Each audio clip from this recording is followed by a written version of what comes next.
সুপ্রিয় দর্শক, কাছে কিংবা দূরে, ঘরে কিংবা বাইরে, যে যেখান থেকে দেখছেন সকলকে আমন্ত্রণ জানিয়ে শুরু করছি আপনাদের প্রিয় অনুষ্ঠান ইসলামিক টক শো আমাদের অর্থব্যবস্থা ও ইসলাম।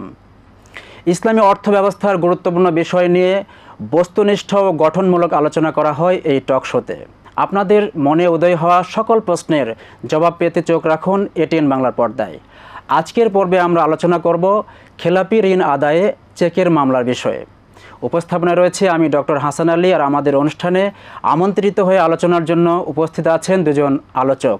তো চলুন তাদের পরিচয় জেনে নেওয়া যাক।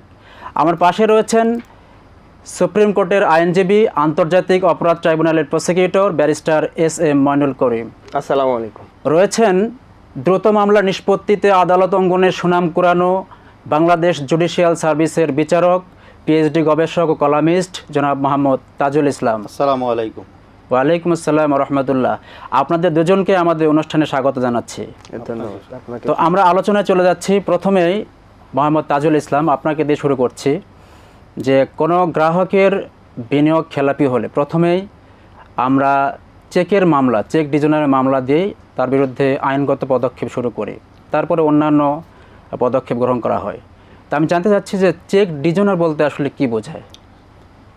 চেক ডিজনারের মামলা যেটা শুরুতেই আমরা জানি যে নেগোশিয়েবল ইনস্ট্রুমেন্ট অ্যাক্ট, এটা 138 ধারার মামলা নামে সমধিক পরিচিত। তো চেক ডিজনারের মামলা এটা যখন কোনো লেনদেনের সিকিউরিটি নিশ্চিত করার জন্যে ক এবং খ দুই বন্ধু যখন টাকা লেনদেন করে, তখন মৌখিক যদি কোনোভাবে লেনদেনটা হয় তো দেখা যায় কোনো লিখিত প্রমাণ থাকে না। তখন বলে যে আমি যেহেতু তোমাকে টাকা দিচ্ছি, তুমি আমার কাছ থেকে একটা চেক নাও। তো সে সেই লেনদেনের খাতিরে সে চেকটা দেয় এবং সেখানে একটা স্বাক্ষর করে। এই চেকটা যখন নির্দিষ্ট মেয়াদে যখন ব্যাংকে সাবমিট করা হয়, তখন যদি ইনসাফিসিয়েন্ট ফান্ড হয়, অপর্যাপ্ত তহবিলের কারণে যখন ওই চেকটি ফেরত দেয় ব্যাংক কর্তৃপক্ষ বিধিবিধানপূর্বক, তখন সেটা কিন্তু এই টোটাল প্রক্রিয়াটাকে কিন্তু চেক ডিজনার বলে।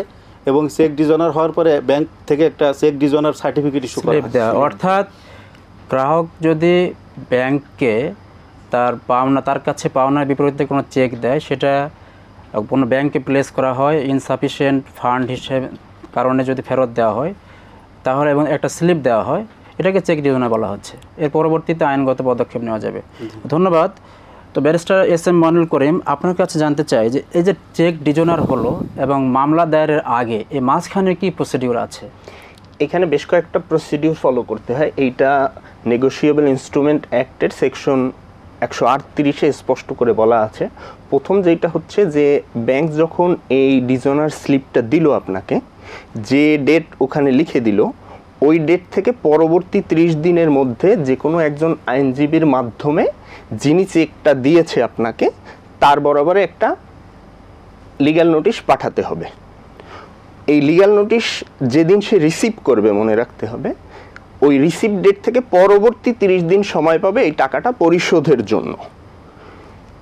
এই রিসিভ ডেট থেকে পরবর্তী 30 দিনের মধ্যে সে যদি টাকা না দেয়, তাইলে এই 30 দিন শেষ হওয়া থেকে পরবর্তী 30 দিন, অর্থাৎ লিগ্যাল নোটিশ থেকে 60 দিনের মধ্যে মামলা দায়ের করতে হবে, আদালতে মামলা করতে হবে। তাহলে যেটি বোঝা গেল যে কাউকে যদি চেক ডিজনার হওয়ার পরে তাকে একটা লিগ্যাল নোটিশ দিতে হবে।